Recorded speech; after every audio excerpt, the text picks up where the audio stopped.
ಕೈಲಾಸ ಲೋಕದಲ್ಲಿದ್ದಂತ ದೇವರ ಮಕ್ಕಳಿಗೆ ಒಂದು ರೀತಿಯಾದಂತಹ ಜಾಡ್ಯ ಆಲಸ್ಯ ಹುಟ್ಟಿಕೊಳ್ಳುವುದಕ್ಕೆ ಸಾಧ್ಯ ಉಂಟೆ? ಯಾಕೋ ಏನು ಆಗಲಿ, ಅಥವಾ ಮುಂದೇನಾಗುವುದಕ್ಕಿದೆಯೋ ನಮಗೆ ಗೊತ್ತಿಲ್ಲ.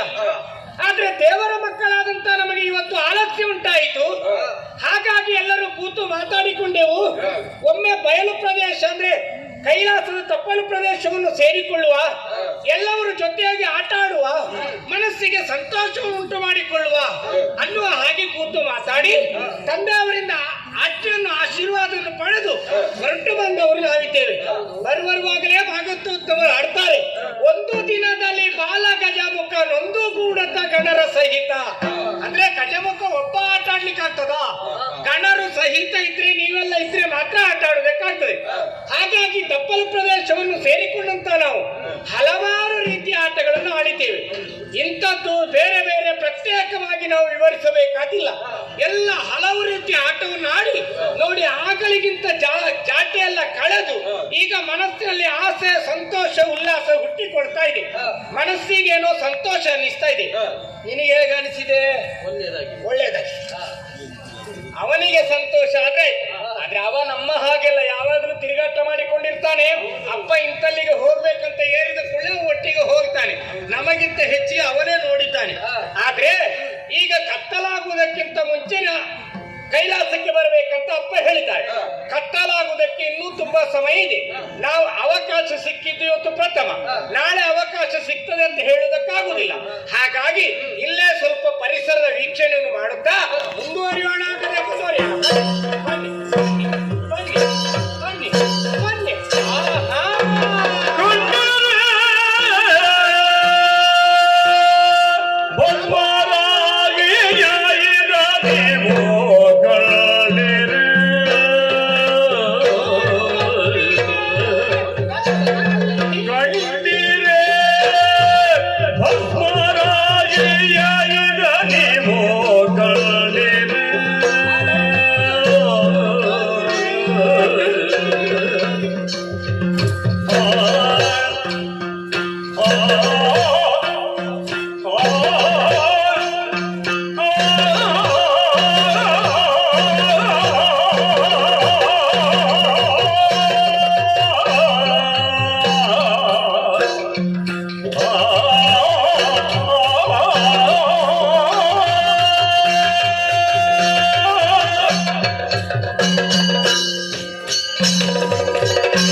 ನಿಂತಿದ್ದಾನೆ ಅನ್ನುವ ಹಾಗೆ ಆಶ್ಚರ್ಯಚಕಿತವಾಗಿ ಕಂಡಿತು. ನಿಮಗಿಂತಲೂ ಆಶ್ಚರ್ಯಚಕಿತನಾದವನು ನಾನಿದ್ದೇನೆ. ಯಾಕೆಂದ್ರೆ ಅದರ ಬಗ್ಗೆ ಹೇಳುವಾಗ ಅದೇನು ನಮಗೆ ವಿಶೇಷ ಅಲ್ಲ. ಯಾಕೆ ಹೇಳು, ಸುತ್ತಮುತ್ತ ಎಲ್ಲಿ ನೋಡಿದ್ರು ಇಲ್ಲಿ ಬೂದಿಯ ರಾಶಿ ಅಂದ್ರೆ ಭಸ್ಮದ ರಾಶಿ ಬಿಟ್ಟರೆ ಬೇರೇನು ಕಾಣುವುದಕ್ಕೆ ಸಾಧ್ಯ ಉಂಟಾ? ಹಾಗಾಗಿ ನೀವು ನಗಬಹುದು, ಗಣಪನಿಗೆ ಏನಾಗಿದೆಯಪ್ಪ ಇವತ್ತು ಭಸ್ಮದ ರಾಶಿಯನ್ನು ನೋಡಿ ಇಷ್ಟು ಆಶ್ಚರ್ಯಚಕಿತನಾಗಿ ನಿಂತಿದ್ದಾನೆ ಹೇಳುದು ಸರಿ. ಆದ್ರೆ ಅದೇ ನನಗೆ ಆಶ್ಚರ್ಯ ಆಗುದು. ಯಾಕೆ ಇವತ್ತಿನ ದಿವಸ ಈ ಭಸ್ಮದ ರಾಶಿಯನ್ನು ಕಂಡಾಗ ಆಶ್ಚರ್ಯಚಕಿತನಾಗಿ ನಿಂತು ಬಿಟ್ಟೆ? ಹೊಸತಾಗಿ ಕಂಡವರ ಹಾಗೆ ಕಾಣ್ತಾ ಇದೆ. ಆದ್ರೆ ಈ ಭಸ್ಮದ ರಾಶಿಯನ್ನು ಕಂಡು ಆಶ್ಚರ್ಯಚಕಿತನಾದದ್ದು ಮಾತ್ರವಲ್ಲ, ಇದು ಯಾವ ಭಸ್ಮ ಅಂತ ಗೊತ್ತಾಯ್ತು ನಿಮಗೆ? ಅಲ್ಲ, ಭಸ್ಮ ಅಂತ ಹೇಳಿದ್ರೆ ಗಂಡದಿಂದ ಆದಂತ ಭಸ್ಮ ಬೂದಿ. ಆದ್ರೆ ಇದು ಯಾರ ಭಸ್ಮದ ರಾಶಿ? ಈ ಹಿಂದೆ ಅಪ್ಪನ 3ನೇ ಕಣ್ಣಿಗೆ ತುತ್ತಾದಂತ ಮನ್ಮಥನ ಭಸ್ಮದ ರಾಶಿ ಹಿಂದಿನ ಘಟನೆ.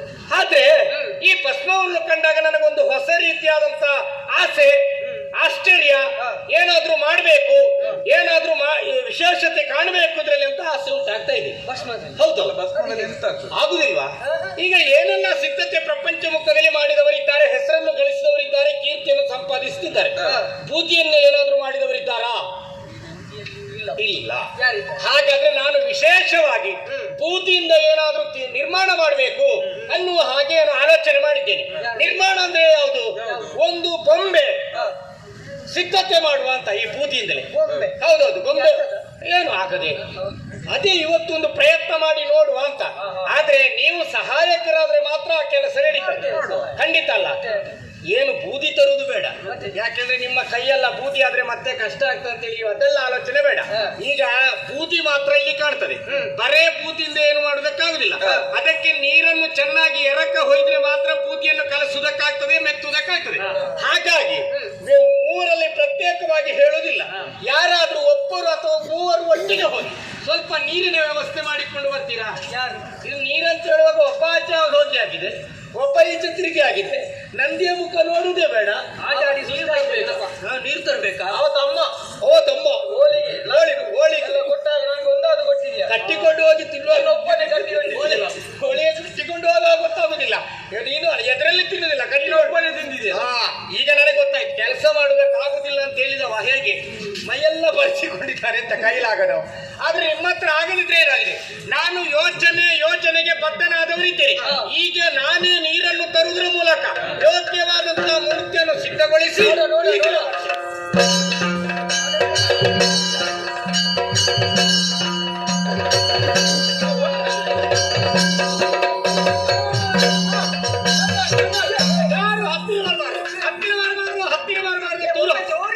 ಒಮ್ಮೆ ತೋರಿಸ್ಲಿಕ್ಕಿಲ್ಲ, ಇನ್ನೊಮ್ಮೆ ತೋರಿಸ್ಲಿಕ್ಕಿಲ್ಲ, ಸನ್ನೆ ಗೊತ್ತಾಯ್ತಲ್ಲ, ಮತ್ತೆ ಅದನ್ನು ಬಿಡಿಸಿ ಹೇಳಬೇಕಂತಿಲ್ಲ. ಆದ್ರೆ ನೀವು ದೂರದಿಂದ ನಾನು ಹೇಳುವುದನ್ನು ಮಾತ್ರ ಕೇಳಬೇಕು, ಮೂರ್ತಿಯನ್ನು ಮುಟ್ಟುವುದಕ್ಕೂ ಇಲ್ಲ, ನೋಡ್ಲಿಕ್ಕೂ ಇಲ್ಲ. ಈಗ ಮಕ್ಕಳಾದವರು ಏನಾದ್ರೂ ಒಂದು ವಿಶೇಷತೆಯನ್ನು ಮಾಡಿದ್ರೇನು ಅದನ್ನು ಮೊದಲಾಗಿ ತೋರಿಸಬೇಕೆನ್ನುವುದು ಯಾರಿಗಂತ ಆಸೆ ಇರ್ತದೆ? ತಾಯಿಗೆ ತೋರಿಸಬೇಕು ಅಂತ. ಯಾಕಂತೇಳಿದ್ರೆ ಮಗ ಏನೇ ಮಾಡಿದ್ರೂ ಕೂಡ ತಾಯಿಯಾದವಳು ಸಂತೋಷ ಸಂಭ್ರಮ ಪಡ್ತಾಳೆ. ಹಾಗಾಗಿ ನೀವು ಕೆಲಸಕ್ಕೆ ಬಾರದು, ಆಗಲ್ಲ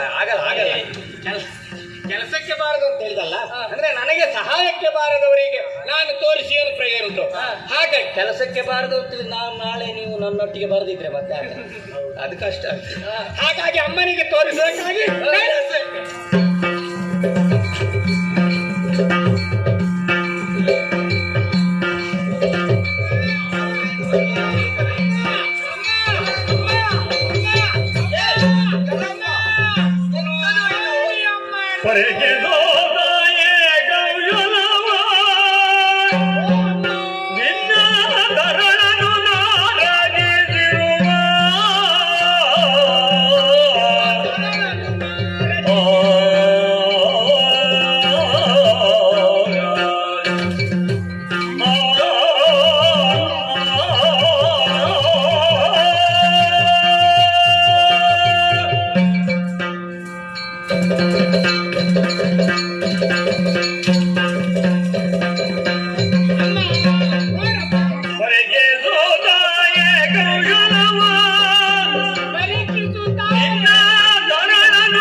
ಕುಲವ ನಿನ್ನ ರಣರು ನಾರದಿಸಿರುವ ತಾಯಿ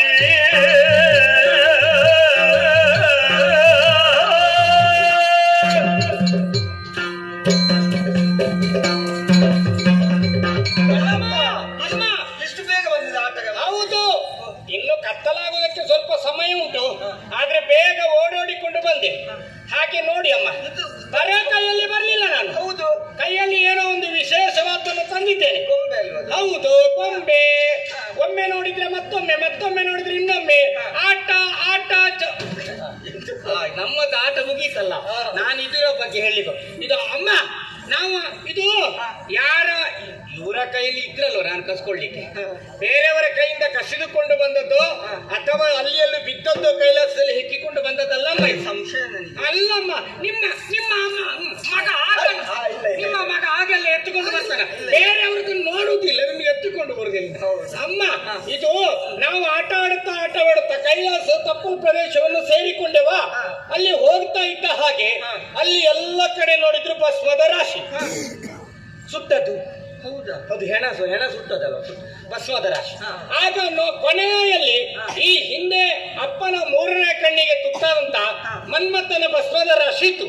ಅದನ್ನು ಕಂಡಾಗ ನನಗೊಂದು ಹೊಸ ಆಸೆ ಹುಟ್ಟಿಕೊಂಡಿತು. ಪ್ರಪಂಚದಲ್ಲಿ ಎಲ್ಲ ಸಿದ್ಧತೆ ಮಾಡಿದ್ದಾರೆ, ಮಕ್ಕಳು ನೀವೇನು ಕಲಿಯುವುದಿಲ್ಲ ಅಂತೇಳಿ ಅಮ್ಮ ಆಗಾಗ ಹೇಳುದುಂಟು. ಅಲ್ಲ, ನೀವು ಹೇಳುದಿಲ್ಲ ಅಲ್ಲ, ಹೇಳುದು. ಹಾಗಾಗಿ ನಾನೊಂದು ಬೂದಿಯಿಂದ ಏನಾದ್ರು ಮಾಡಿದ್ರೆ ಹೇಗೆ ಅನ್ನೋದಾಗಿ ಇವರಲ್ಲೆಲ್ಲ ಹೇಳಿ ಸಹಾಯ ಮಾಡಿದ್ದೇವೆ. ಎಂತದ್ದು ನೀರು ತಂದದ್ದು. ಅಮ್ಮ, ನಾನು ಈಗ ನಿಮಗೆ ಗೊತ್ತಿಲ್ಲ ಅಂತೇಳಿ ಅಲ್ಲ, ಈಗ ಆಟ ಅಂತ ಹೇಳಿದ ಮೇಲೆ ಎಲ್ಲರೂ ಸಹಾಯಕರಾಗಿದ್ರೆ ಆಟ ಒಳ್ಳೇದಾಗ್ತದ ಇಲ್ವಾ? ಒಬ್ಬನ ಮುಖ ಆಚೆ ಒಬ್ಬನ ಮುಖ ಈಚೆ ಇದ್ರೆ ಆಟ ಒಳ್ಳೇದಾಗ್ತದ? ಆಗುದಿಲ್ಲ. ಇವರ ಕತೆ ಹಾಗೆ ಅದು. ಎಲ್ಲರೂ ಹೊಂದಾಣಿಕೆಯಿಂದ ಇವರು ಹೊಂದಾಣಿಕೆ ಇಲ್ಲ, ನೀರ್ ತರ್ಲಿಕ್ಕೆ ಹೇಳಿದ್ರೆ ಆಗುದಿಲ್ಲ ಅಂತ ಹೇಳ್ತಾರೆ. ನನಗೆ ಸೊಂಟ ನೋವು ಆಗ್ತದೆ, ಒಬ್ಬ ಕಾಲು ಆಗ್ತದೆ, ಅವ ಪಂಡಿ ಇವ ಹೇಳುದು ನಾನು ಅಪ್ಪನನ್ನು ಹೊತ್ಕೊಂಡು ಹೋಗ್ತೇನೆ, ಹೋಳಿಗೆ ಲಾಡೆಲ್ಲ ನೀನೇ ತಿಂತಿ, ಅವ ಕಟ್ಟಿಕೊಂಡು ಹೋಗಿ ತಿನ್ನುವುದು ಹೇಳುದಿಲ್ಲ. ಹಾಗಾಗಿ ನಾನೇ ಹೋಗಿ ನೀರನ್ನು ಚೆನ್ನಾಗಿ ಎರಕೆ ಹೊಯ್ದು ಯೋಗ್ಯವಾದಂತಹ ಒಂದು ಮೂರ್ತಿಯನ್ನು ಸಿದ್ಧ ಮಾಡಿ ಗೌರಿದ್ದೇನೆ. ನಿನ್ನ ಕೈಯಿಂದಲೇ ಹೌದಮ್ಮ, ಕಣ್ಣು ನೋಡಿ, ಮೂಗು ನೋಡಿ, ಕಿವಿ ನೋಡಿ, ಬಾಯಿ ನೋಡಿ, ತುಟಿ ನೋಡಿ, ಹಣೆ ನೋಡಿ, ಕೈ ಕಾಲು, ಅಮ್ಮ ಉಡುಪು ಪೂರ್ತಿ ಹಾಕಿದೆ. ಈಗೆಲ್ಲ ಇಲ್ಲ, ಈಗೆಲ್ಲ ಅರ್ಧಂಬರ್ಧ. ಆದ್ರೆ ನಾನು ಮಾತ್ರ ಮೊದಲೇ. ಹಾಗಾಗಿ ಅದು ಪುರುಷಾಕೃತಿ. ಈ ಜಾಗ ಬರಿದಾಗಿದೆ, ಇನ್ನು ಪ್ರಾಯ ಆಗಲಿಲ್ಲಲ್ಲ. ನಿನ್ನ ಹಾಗೆ ಹೊಟ್ಟೆ ಬೇಡ ಅಂತ ಮಾಡಿದ್ದು. ಯಾಕೆಂದ್ರೆ ನಾನೇ ಹೊಟ್ಟೆ ದೊಡ್ಡದಾಗಿ ಕಷ್ಟಪಡ್ತೇನೆ. ಮತ್ತೆ ಇದು ಅಮ್ಮ, ಇನ್ನು ಇವ್ರ ಜೊತೆಯಲ್ಲಿ ಆಟ ಆಡುವಿಕೆ ಯಾರು ಬೇಡ. ಇದನ್ನು ಇಟ್ಟುಕೊಂಡು ನೀನು ಆಟ ಅಮ್ಮ, ಇದು ಕೈ ಒತ್ತಿಗೆ ಹೊಡೆಯುವುದಿಲ್ಲ, ಮತ್ತೆ ಹೊಡೆದ್ರೆ ನನಗೆ ಆಟ ಆಡ್ಲಿಕ್ಕೆ ಆಗ್ತದ? ಅಲ್ಲ, ಇವತ್ತು ಮಾತ್ರ ಅಲ್ಲ, ಇನ್ನು ಅವ್ರ ನನ್ನ ಜೊತೆ ಆಟ ಆಡೋದಕ್ಕೂ ಬೇಡ. ಇದರ ಜೊತೆಯಲ್ಲಿ ಪ್ರತಿ ದಿವಸ ಆಟ ಆಡಿಕೊಂಡು ಆದ್ರೆ ಆಗುದಿಲ್ಲ. ನಾ ಆಟ ಆಡ್ಬೇಕಾದ್ರೆ ನಾನು ಮನೆ ಒಳಗಿಟ್ಟು ಆಟ ಆಡ್ಲಿಕ್ಕೆ ಆಗ್ತದ? ಇದರ ಜೊತೆಯಲ್ಲಿ ಆಟ ಆಡ್ಬೇಕು. ಹೌದು, ಏನೋ ಹೌದು. ನನಗೆ ಶಾಶ್ವತವಾಗಿ ಆಟ ಆಡ್ತಾರೆ. ಬಿದ್ದು ಪುಡಿ ಆದ್ರೆ ಹೌದೌದು, ಶಾಶ್ವತವಾಗಿ ನಿನ್ನ ಜೊತೆನೇ ಇರ್ಬೇಕು. ಇದು ಮಾತಾಡ್ತಾ ಇರ್ಬೇಕು. ಒತ್ತಬೇಡಿ ನೀವು. ಈಗ ಹಾಗೆ ಇರ್ಬೇಕಂತಾದ್ರೆ ಏನು ಆಗಕೂಡದಲ್ವಾ? ಅದಕ್ಕೆ ಜೀವ ಬೇಕು. ಜೀವ? ಹೌದು, ಜೀವ ಯಾರು ಕೊಡ್ತಾರೆ? ಜೀವ ಬರ್ಬೇಕು. ನಿನ್ನ ತಂದೆಯಲ್ಲಿ ಕೇಳ್ತೇನೆ, ಆಯ್ತಾ? ಆದ್ರೆ ಒಂದು ಮಧ್ಯದಲ್ಲಿ ಮಾತಾಡಬಾರ್ದು. ಇಲ್ಲ ಇಲ್ಲ, ಅಪ್ಪನ ಕೈಯಲ್ಲಿ ಹೆಚ್ಚಿಗೆ ಒತ್ತು ಕೊಡ್ಬೇಡಿ. ಅವರು ಎಲ್ಲಿಯಾದ್ರೂ ಒತ್ತಿದ್ರೆ ಅಲ್ಲೇ ಪುಡಿ ಪುಡಿ. ಇಲ್ಲ, ಏನಾಗಲ್ಲ. ಸ್ವಾಮಿ ಗಣೇಶ್ವರ ಜಗದೇವ ವಿನಾಗರನೆ ಗಜಾನನ ಸುಕುಮಾರನ ನಮ್ಮ ಮಗ ಜಾಗತನವನದ ನೀ ನೋಡೋ ಜಾಗತನವನದ ನೀ ನೋಡೋ ಗೌಗ ಏನೆಂದೇ ಎಲೆ ರಮಣ ಪ್ರಾಣನಾಯಕ ದೇವ ದೇವಾ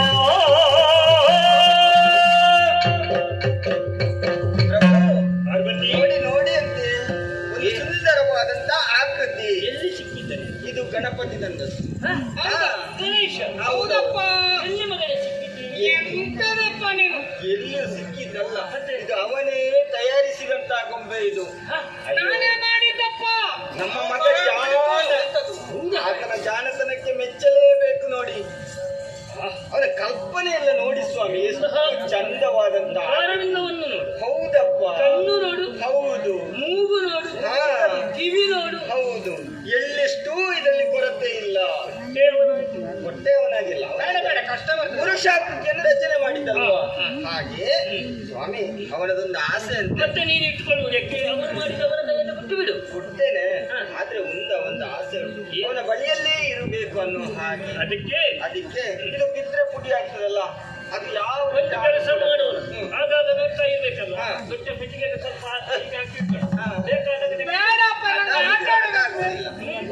ನಾನೊಂದು ಆಲೋಚನೆ ಮಾಡಿದ್ದೇನೆ. ಈ ಆಕೃತಿಗೆ ಜೀವ ಕೊಟ್ರೆ ಯಾವತ್ತೂ ಅವನ ಬಳಿಯಲ್ಲಿ ಇರ್ತದಲ್ಲ, ಅದಕ್ಕೆ ಜೀವ ಕೊಡ್ಬೇಕಂತ ಕೇಳಿಕೊಳ್ಳೋದು. ನುಡಿ ಕೇಳಿ ಮೃಗದರನು ತೋರಿದ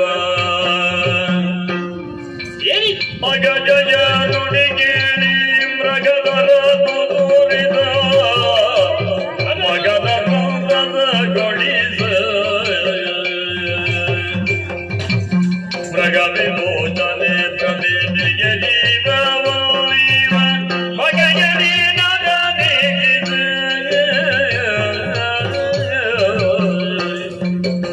ಮಗನ ಕೂದದ ಗೊಳಿಸು ಮಗನೇ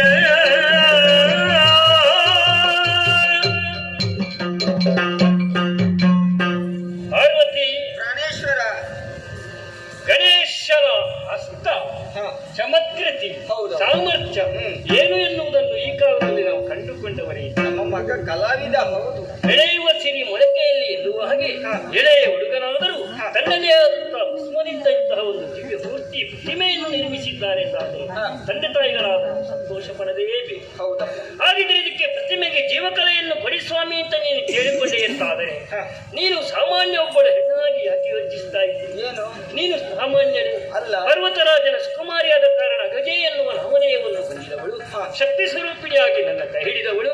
ಹಾಗಿದ್ರೆ ಕಳೆದು ಹೋದಂತಹ ವಿದ್ಯಮಾನಗಳು ಘಟನೆಗಳು ನಿನ್ನ ಜೀವನಕ್ಕೆ ಇನ್ನೂ ಮೆಲುಕೊಳ್ಳುವುದಕ್ಕೆ ಬರುವುದಿಲ್ಲವೇ? ಏನಾಗಿದೆ? ಒಂದು ಗಂಡಾಂತರವೇ ಕಳೆದು ನಾವು ಇಷ್ಟು ಸಂತೋಷವಾಗುವುದಕ್ಕೆ ಸಮಯಗಳು ಇಷ್ಟ ಆಗಿ ಹೋಯಿತು. ಆವತ್ತಿನ ಒಂದು ಪ್ರಕರಣವನ್ನು ಚೆನ್ನಾಗಿ ಯೋಚಿಸಿಕೊ. ಹೇಳುತ್ತೇನೆ, ನೀನು ನನಗೆ ಕೊಡಬೇಕಾದಂತ ಭಸ್ಮ ಲೇಪಿಸುವುದಕ್ಕೆ ಸಿಕ್ಕಿದಂತ ಹರಳು ಇದು ಭೂಷಣಕ್ಕೆ ಸರಿಯಲ್ಲ ಎನ್ನುವ ಹಿಮಾಲಯದ ತಪ್ಪಲು ಪ್ರದೇಶಕ್ಕೆ ಬಿಸಾಡಿದಾಗ ಆ ಹರಳೆ ಒಂದು ರೂಪವಾಗಿ ಪಡೆದು ನಮ್ಮ ಕಣ್ಣ ಮುಂದೆ ಬಂತು. ಗಂಡು ಶಿಶುವನ್ನು ಕಂಡಂತ ನಾವು ಭಸ್ಮದಿಂದ ಹುಟ್ಟಿದ ಕಾರಣ ಭಸ್ಮಾಸುರ ಎನ್ನುವ ನಾಮನೆಯನ್ನು ಇರಿಸಿಕೊಂಡವರು, ಹೌದಲ್ವೇ? ನಿನ್ನ ಕಾಯಕವನ್ನೇ ಅವನಿಗೆ ಒದಗಿಸಿಕೊಟ್ಟವರಿಗೆ ಕೊನೆಗೆ ತಪಸ್ಸನ್ನಾಚರಿಸಿ ಹುರಿಯತ್ತವನ್ನು ಕೇಳಿಕೊಂಡಾಗ ಮಗನ ಅಕ್ಕುದೇವನ್ನು ಬಯಸಿ ಹುರಿಯತ್ತವನ್ನು ನೀಡಿದವರು. ಹಾಗಿದ್ರೆ ಅವನು ಏನು ಮಾಡೋಣ? ತಾಯಿ ಸ್ಥಾನದಲ್ಲಿ ಇರಬೇಕಾದಂತಹ ನಿನ್ನನ್ನು ಕಂಡು ಕಾಮಾತುರನಾಗಿ ನಿನ್ನ ಸೀರೆಯ ಸೆರೆಗನ್ನು ಮನಮಾಡುವುದಕ್ಕೆ ಮನಮಾಡಿದ್ದಾನೆ ಮಗ ಎಂದಾದರೆ ಅಂತಹ ಒಂದು ಪರಿಸ್ಥಿತಿ ಈ ಪ್ರತಿಮೆಗೆ ಜೀವಕಲೆಯನ್ನು ಕೊಟ್ಟರೆ ಆಗ್ತದೆ ಅಂತ ಪ್ರಶ್ನೆ ಅಲ್ಲ. ಹಾಗಿದ್ರೆ ಸಮಸ್ಯೆ ಆಗುದಲ್ವ? ಏನಾದ್ರೂ ಅವಘಡ ದಾರಿಯಲ್ಲಿ ಹೋಗುವ ಕಲ್ಲನ್ನು ನಾವು ನೋಡಿ ನಮ್ಮ ತಲೆಗೆ ಯಾಕೆ ನಿಮ್ಮ ಬಗ್ಗೆ ಯಾಕೆ ಆಲೋಚನೆ ಮಾಡಲಿಲ್ಲ ಸ್ವಾಮಿ? ಆದಿಯಲ್ಲಿ ಆದಿಮಾಯು ನಿಮಗೆ ಕೊಟ್ಟಂತ ಅಧಿಕಾರ ಯಾವುದು? ಲಯದ ಅಧಿಕಾರ ಅಲ್ವೇ? ಹಾಗಾದ್ರೆ ನಿಮ್ಗೆ ಲಯ ಮಾಡುವಂತ ಶಕ್ತಿ ನಿಮಗಿದೆ. ದುಷ್ಟ ಶಕ್ತಿ ಹುಟ್ಟಿಕೊಂಡ್ರೆ ಅದನ್ನು ಸರ್ವನಾಶ ಮಾಡುವವರು ನೀವು. ಅಷ್ಟು ಶಕ್ತಿ ಇರುವಾಗ ಇದ್ದರು ಜೀವಕಲು ಅಷ್ಟು ಮಾತ್ರ ಬಿಡುವ ಮುಖ ಸಣ್ಣ ಒಂದು ಮೂಲೆಯಲ್ಲಿ ಮತ್ತೆ ಬಿದ್ದುಕೊಳ್ಳುವುದು, ಮತ್ತೆ ನಾವು ಬೇಸರ ಮಾಡಿಕೊಳ್ಳುವುದು, ಇದೇ ನಮಗೆ ಕೆಲಸ ಆಯ್ತು. ಯೋಚಿಸಬೇಡ. ಹಾಗಿದ್ರೆ ಜೀವಕಲೆಯನ್ನು ಕೊಡಬೇಕಲ್ಲ, ಎಲ್ಲಿಂದ?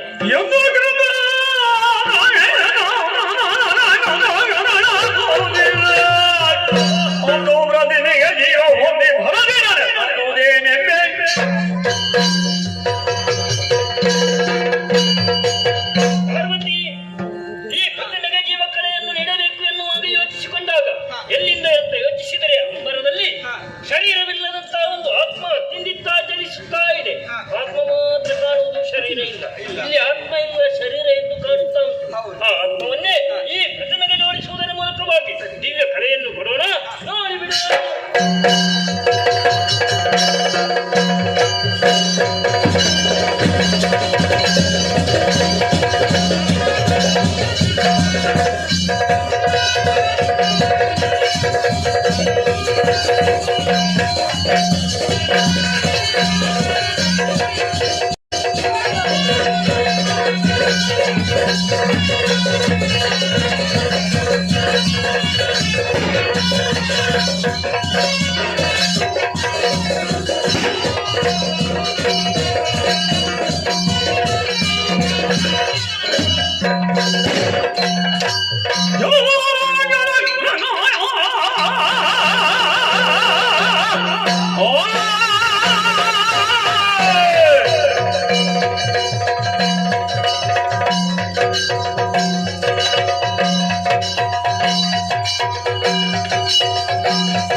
ಸೃಷ್ಟಿ ಹೇಗಾಯಿತು? ಆಕಾಶದಿಂದ ಕೆಳಗೆ ಬಿದ್ದೇನು ಅಥವಾ ಭೂಮಿಯ ಇಬ್ಬಾಗವಾಗಿ ಮೇಲೆದ್ದು ಬಂದೇನು ಒಂದೂ ಕೂಡ ಅರ್ಥವಾಗುವುದಿಲ್ಲ. ಅಷ್ಟು ಮಾತ್ರವಲ್ಲದೆ ಅತ್ತ ಇತ್ತ ಸುತ್ತ ಮುತ್ತ ಎತ್ತ ನೋಡಿದ್ರೂ ಕೂಡ ನನ್ನೊಬ್ಬರನ್ನು ಬಿಟ್ಟು ನನ್ನ ಕಣ್ಣಿಗೆ ಬೇರೆ ಯಾರು ಗೋಚರಿಸುವುದಿಲ್ಲ. ಆದ್ರೆ ಪ್ರಶ್ನೆ ಮಾತ್ರ ಅಲ್ಲ, ಹಸಿವು ಕೂಡ ಬಾಧಿಸ್ತಾ ಉಂಟು. ಹಾಗಂತ ಸ್ವಲ್ಪ ಮೇಲೆ ನೋಡುತ್ತೇನೆ.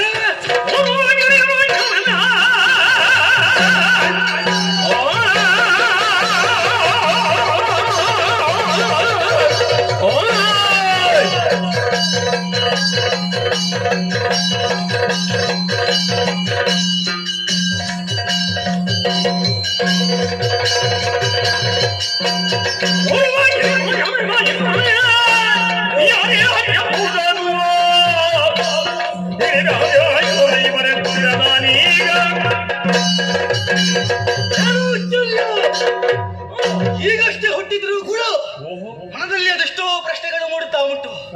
ಹಾಗಂತ ಸ್ವಲ್ಪ ಮೇಲ್ಮುಖವಾಗಿ ದೃಷ್ಟಿ ಹಾಯಿಸಿ ನೋಡ್ತೇನೆ. ಏನು ಆಶ್ಚರ್ಯ, ಬಿಳಿ ಬಿಳಿ ಬಿಳಿಯಾದಂತಹ ಬೆಟ್ಟ. ಅಷ್ಟು ಮಾತ್ರವಲ್ಲ, ಅನೇಕ ಮಂದಿ ನನ್ನ ಕಣ್ಣಿಗೆ ಗೋಚರಿಸುತ್ತಾ ಇದ್ದಾರೆ. ನಾನು ಅಲ್ಲಿಗೆ ಹೋದೆ ಅಂತಾದ್ರೆ ನನ್ನ ಪ್ರಶ್ನೆಗೆ ಉತ್ತರ, ಹಸಿವಿಗೆ ಪರಿಹಾರ ಸಿಕ್ಕಿದ್ರು ಸಿಕ್ಕಿತು, ನಡೆಯಿತು ಮುಂದೆ.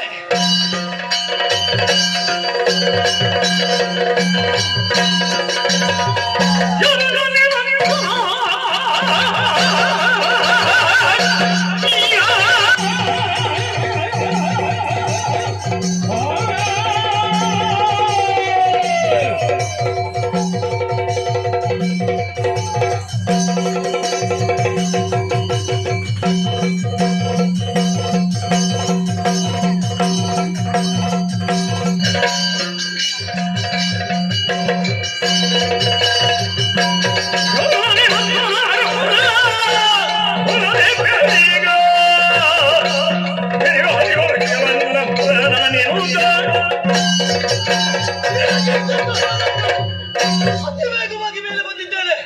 ಇಲ್ಲಿ ಬಂದು ನೋಡ್ತೇನೆ, ಒಬ್ಬರಲ್ಲ ಇಬ್ಬರಲ್ಲ ಅನೇಕ ಮಂದಿ ನನ್ನ ಕಣ್ಣಿಗೆ ಗೋಚರಿಸುತ್ತಾ ಇದ್ದೀರಿ. ಇದೋ ಹಸಿವು ಸಹಿಸುವುದಕ್ಕಾಗುವುದಿಲ್ಲ. ಒಂದ ಹಸಿವು ಪರಿಹಾರ ಮಾಡಬೇಕು. ಇಲ್ಲದೆ ಹೋದ್ರೆ ಒಬ್ಬೊಬ್ಬರನ್ನಾಗಿ ಹಿಡಿದು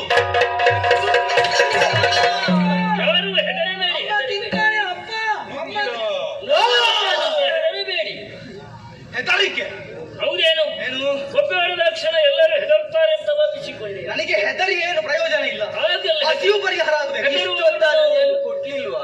ಹಾಗಿದ್ರೆ ಈ ಕಾಲದಲ್ಲಿ ಕೇವಲ ಹಸಿವಾಗುತ್ತದೆ ಎನ್ನುವ ಮಾತ್ರಕ್ಕೆ ಮುಗ್ಗಡೆಯುವುದೇನು? ಮತ್ತೆ ಹಸಿವು ಬೇಕು ಅಂತಾದ್ರೆ ದೀನನಾಗಿ ಪ್ರಾರ್ಥನೆ. ಈಗ ಹಸಿವು ಆದ್ರೆ ಮತ್ತೇನು ಮಾಡುವುದು? ಕೇಳಿ ಬಡಿಬೇಕು. ಇಲ್ಲಿ ಏನು ಸಿಕ್ಕುವುದಿಲ್ಲಲ್ಲ. ಸಿಗದಿದ್ರೆ ಕೇಳಿ ಬಡಿಬೇಕು. ಹೇಗುಂತ? ಹೌದು. ಅಲ್ಲ, ನಮಗೆ ಕೇಳಿ ಪ್ರಯೋಜನ ಹೆಸರಿಲ್ಲ. ಹಾಗಿದ್ರೆ ಇನ್ನು ಹಸಿವು ನಿಯಂತ್ರಣ ಮಾಡುವುದಕ್ಕೆ ನಿನಗೆ ಹಸಿವು ಕಡಿಮೆ ಆಗ್ಬೇಕು. ಹೌದಾ?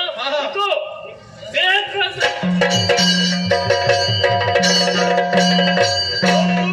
ಬಾಯಾರಿಕೆ ಬಿಟ್ಟೆ. ಇಕ್ಕೋ. ಇವತ್ತಿಗೆ ಸಮಾಧಾನ ಆಯಿತು. ಈಗ ಇಷ್ಟು ಬಾಧಿಸಿರುವಂತಹ ಹಸಿವನ್ನು ದೂರೀಕರಿಸಿದವನು ನೀನು. ಹಾಗಿದ್ರೆ ನಮ್ಮಿಬ್ಬರಿಗೆ ಏನಾದ್ರೂ ಒಂದು ಸಂಬಂಧ ಇರಬೇಡ. ನಾನು ಯಾರು, ನೀನು ಯಾರು, ನಮ್ಮಿಬ್ಬರ ಸಂಬಂಧ ಏನು ಎಲ್ಲವನ್ನು ಹೇಳು. ಮತ್ತೆ ಧರ್ಮಕ್ಕೆ ಕೊಟ್ಟದ್ದು ನಾನು ಅಲ್ವಾ? ನೀನು ನನ್ನ ಮಗನ. ಈಗ ಸಂಬಂಧ ಇಲ್ಲದಿದ್ರೆ ಏನು ಕೊಡುವುದಿಲ್ವ? ಅಲ್ಲ, ಸಂಬಂಧ ಕಾರಣವೇ ನಾನು ಅತಿ ಬೇಗ ನಿಮಗೆ ಕೊಟ್ಟದ್ದು. ಹೌದಾ? ನಾನು ಅಪ್ಪ, ನೀನು ಮಗ. ನಾನಪ್ಪ, ನೀನು ಮಗ. ಹಾಗೆ ಮತ್ತೆ ನೀನು ಮಗ, ನಾನಪ್ಪ. ನೀನು ಮಗ, ನಾನಪ್ಪ. ನಾನು ಜನಕ. ಹೇಳು. ನಾನು ಜನಕ, ನೀನು ಸುತ. ನೀನು ಸುತ. ನೀವು ಏನು ಹೇಳಿದ್ರು ನನ್ನ ತಲೆಗೆ ಹೋಗುವುದಿಲ್ಲ. ಆಗುವುದಿಲ್ಲಲ್ಲ? ಹಾಗಿದ್ರೆ ಇಕ್ಕೋ, ಸುಜ್ಞಾನವನ್ನೇ ನಿನಗೆ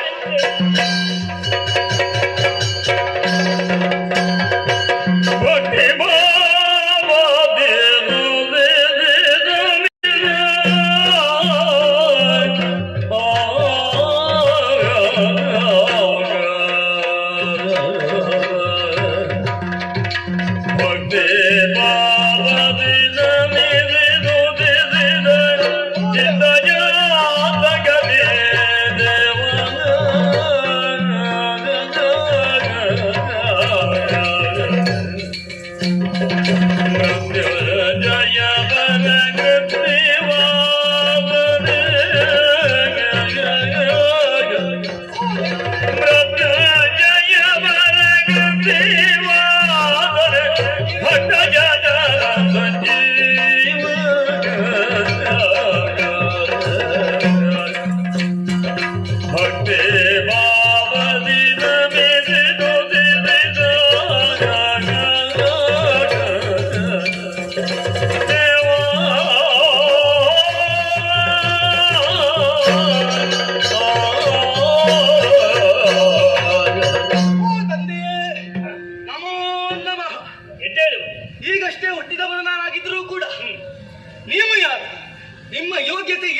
ಕ್ಷಮಿಸುವುದು ನನ್ನಲ್ಲಿ ಉಂಟು. ಈಗಾಗಲೇ ನೀವು ನನ್ನ ತಂದೆ, ನಾನು ನಿನ್ನ ಮಗ ಇರುವ ಹಾಗೆ ಚೆನ್ನಾಗಿ ಸ್ಪಷ್ಟವಾಗಿ ಅರ್ಥ ಮಾಡಿಕೊಂಡಿದ್ದೇನೆ.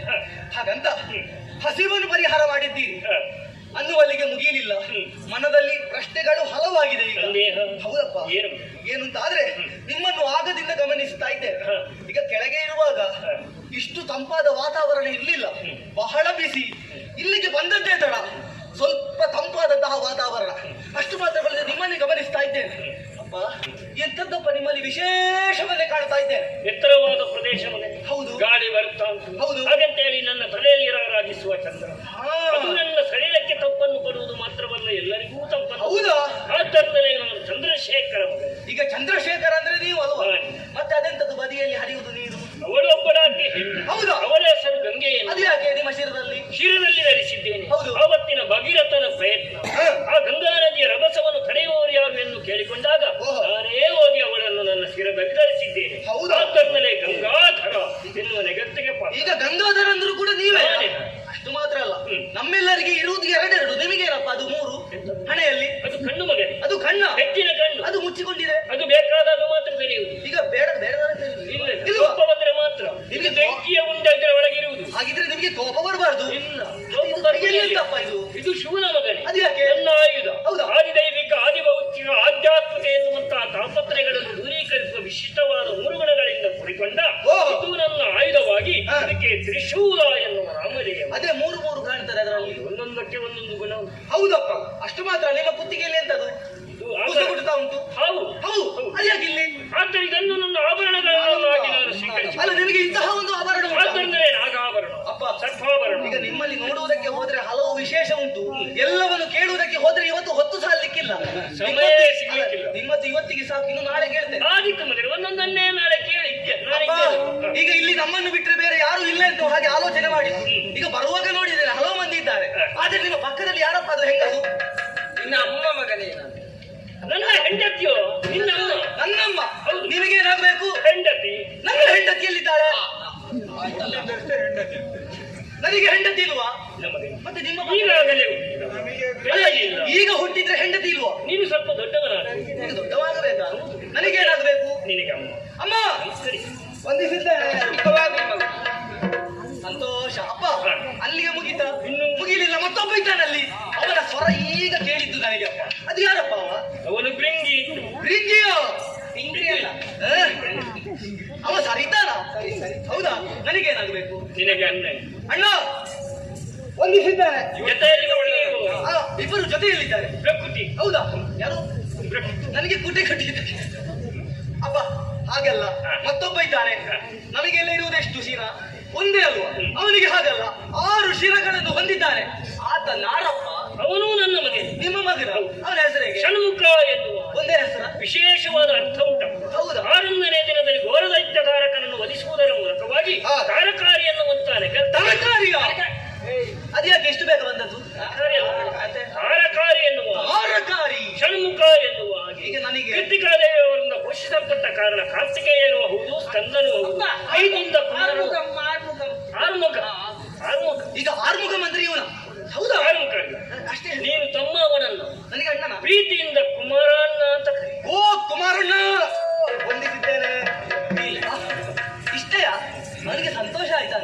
ಅಪ್ಪ, ಇವರೆಲ್ಲ ನನಗೆ ಏನು ತೊಂದರೆ ಇಲ್ಲಪ್ಪ. ಸ್ವಲ್ಪ ದೂರ ಕಡೆ ನೋಡ್ತೇನೆ, ಕೆಂಪು ಕೆಂಪಾದಂತಹ ಕಣ್ಣು, ಗೋರೆ ದಾಟೆ, ಕೆರಳಿದ ಕೇಶರಾಶಿ. ಯಾರಪ್ಪ ಅವ? ಅವನು ನನ್ನ ಮಗನೇ.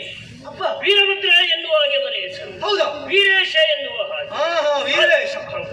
ಹತ್ತಿರದಲ್ಲಿ ಇನ್ನೊಬ್ಬ ಇದ್ದಾರೆ. ಅದು ಯಾರಪ್ಪ? ಅವರು ಒಟ್ಟಿಗೆ ಇರುವುದು. ಜೊತೆಯಲ್ಲಿ ಇರುವುದು? ಜೊತೆಯಲ್ಲಿ. ಅವರೇನು ದೂರ ಕೂತದ್ದು? ಅವರು ಅಲ್ಲೇ ಇರುವುದು. ಅಲ್ಲೇ ಇರುವುದು? ಅವರು ಇಲ್ಲಿಗೆ ನೋಡಿ ಕೆಂಪು. ಅದೆಂತಪ್ಪ? ಅದು ಒಟ್ಟಿಗೆ ಇರುವರು. ಅಲ್ಲ, ಅದು ಸಣ್ಣ ಕೆಂಪು. ಇಬ್ಬರು ಒಟ್ಟಿಗೆ ಹೋಗುದು, ಇಬ್ಬರು ಒಟ್ಟಿಗೆ ಬರುವುದು. ಗೊತ್ತಾಯ್ತಪ್ಪ. ಹಾಗೆ ಅದು ಕಣ್ಣು ಕೆಂಪು. ಕಾಲವೈರವ ಎನ್ನುವ ಹಾಗೆ. ಸಿಟ್ಟು. ಸಿಟ್ಟ? ಅಲ್ಲ, ಇಬ್ಬರಿಗೂ ಸಿಟ್ಟು ಹೆಚ್ಚ? ಕಾಲವೈರವ. ನನಗೇನಾಗಬೇಕು? ಅಣ್ಣ. ಅಣ್ಣ. ಭೈರವನ. ಓ ಭದ್ರಣ್ಣ, ವಂದಿಸಿದ್ದೇನೆ. ಮತ್ತೊಬ್ಬ ಭೈರವನ. ಓ ಭೈರವಣ್ಣ, ನಿನಗೂ ವಂದಿಸಿದ್ದೇನೆ. ಎಲ್ಲ ಅವರಿಗೆ. ಬೇರೆ ಬೇರೆ ಆಗ್ಬಾರ್ದು. ಎಲ್ಲ ಅವರಿಗೆ ಮಕ್ಕಳು, ನಿನಗೆ ಅಣ್ಣ. ಓ ಅಪ್ಪ, ಇದೆಂತದಪ್ಪ ಇದು? ಇದು ಮನುಷ್ಯನ ಪ್ರಾಣಿಯ ಏನು ಅಂತ ಗೊತ್ತಾಗುವುದಿಲ್ಲ. ನನ್ನ ವಾಹನ. ನಾನು ಹೇಳಿಕೊಂಡು ಅಪ್ಪ, ನಿನಗೆ ಇಂಥದ್ದೊಂದು ವಾಹನ ಉಂಟಲ್ವ? ನಂದಿ ಎನ್ನುವ ಹಾಗೆ. ನಂದಿ? ಹಂದಿ ಅಲ್ಲ, ನಂದಿಯ. ಇದು ಹಂದಿ ಅಲ್ವ? ನಂದಿ. ನಂದಿಯ? ಹೌದೌದು. ನಿಮ್ಮ ಆತ ನನ್ನ ವಾಹನ.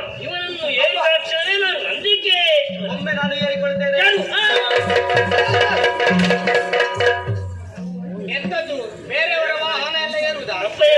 ಹಾಗೆ ಇಲ್ವಾ ಏರ್ಲಿಕ್ಕಿಲ್ವಾ ಇಲ್ಲಿ ಮಾತ್ರ. ಇಲ್ಲಿ ಕ್ರಮ ಇಲ್ಲ. ಇಲ್ಲಿಲ್ವಾ ಅದು ಕೆಳಗೆ ಮಾತ್ರ. ಅಲ್ಲ ಕೆಲವು ಕಡೆ ಕ್ರಮ ಇಲ್ವಾ ಹಾಗೆ ಇಲ್ಲಿ ಅವರೆಲ್ಲ ಇಲ್ಲಿ ಯಾರಿಗಿದೆ? ಇಲ್ಲಿ ನನ್ನ ವಾಹನ ನನಗೆ, ಇವರ ಅವರವರಿಗೆ ಅವರ ವಾಹನ. ಹಾಗಿದ್ರೆ ನನಗೆ ವಾಹನ ಇಲ್ವಾ ಕೊಡುವ ಮಗನೇ, ಅಲ್ಲ ನಿಲ್ಲಿಸ್ಲಿಕ್ಕೆ ವಾಹನವೇ ಇಲ್ಲ ಕೊಡುವ ಮಗನೇ, ಯಾವಾಗ ಸ್ವಲ್ಪ ಸಮಯ ಹೋಗಿ ಈಗ ಸಿಕ್ಕುವುದಿಲ್ವಾ ನೀನು ಯಾವ ಅಲ್ಲ ವಾಹನ ಇಂಥದ್ದಿದ್ರು ತೊಂದ್ರೆ ಇಲ್ಲ ನನಗೆ ವಾಹನ ಇಂಥದ್ದಾದ್ರೂ ಆದೀತು ಹೇಗಾಗಿತ್ತು ನೋಡುವ. ಹಾ? ನಿನ್ನ ಪ್ರಾಯಕ್ಕೆ ಬರುವಾಗ ಹೌದಾ? ಒಂದು ಒಳ್ಳೆ ವಾಹನ ಈಗ ಎಲ್ಲರನ್ನು ನೋಡಿದ್ದೇನೆ ಹಾ. ಒಬ್ಬನಲ್ಲಿ ವಿಶೇಷವನ್ನು ಕಾಣ್ತಾ ಇದ್ದೇನೆ ಇಷ್ಟು ದೊಡ್ಡ ಹೊಟ್ಟೆ ಕೈ ಕಾಲು ಸಣ್ಣದು ನನಗೆ ಇಷ್ಟೇ ಸಣ್ಣ ಮೂಗು ಅವನಿಗೆ ಹಾಗಲ್ಲ ಇಷ್ಟು ಉದ್ದ ನೇತಾಡ್ತಾ ಉಂಟಪ್ಪ ಅಪ್ಪ ಅದು ಯಾರು ಅವ ನನಗೇನಾಗಬೇಕು ಅವನೂ ನನ್ನ ಮಗನೇ. ನಿಮ್ಮ ಮಗನ ಎದುರಿನಲ್ಲಿರುವಂತದ್ದು ಸೊಂಡಿನ ಮಗ. ಅದು ಸೊಂಡಿಲ ಸಣ್ಣದಾದ್ರೆ ಮೂಗು, ದೊಡ್ಡದಾದ್ರೆ ದೊಡ್ಡದಾದ್ರೆ ಅದೇನು ಹಾಗೆ ಅವನ ಕ್ರಮವೇ ಅವ ಇರುವುದೇ ಹಾಗೆ ಕುತ್ತಿಗೆಯಿಂದ ಕೆಳಭಾಗ ಬೇರೆ, ಹಾ, ಹಾ. ಮೇಲ್ಭಾಗ ಬೇರೆ. ಹಾ. ದೊಡ್ಡದಾದಂತಹ ಉದರವನ್ನು ಸೇರಿಸಿಕೊಂಡ ಕಾರಣ ಹಾ.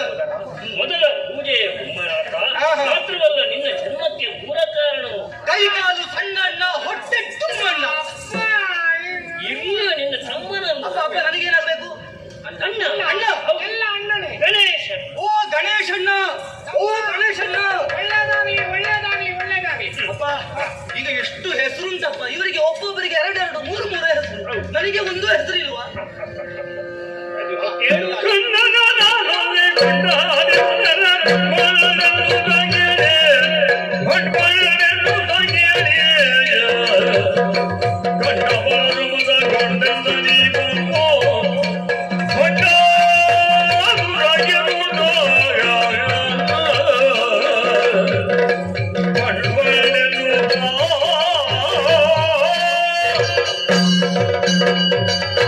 ಅಪ್ಪಯ್ಯ, ಇವರ ಎಲ್ಲರೂ ಬಂದು ಬಂದು ಬಂದು ಎಂತದ್ದು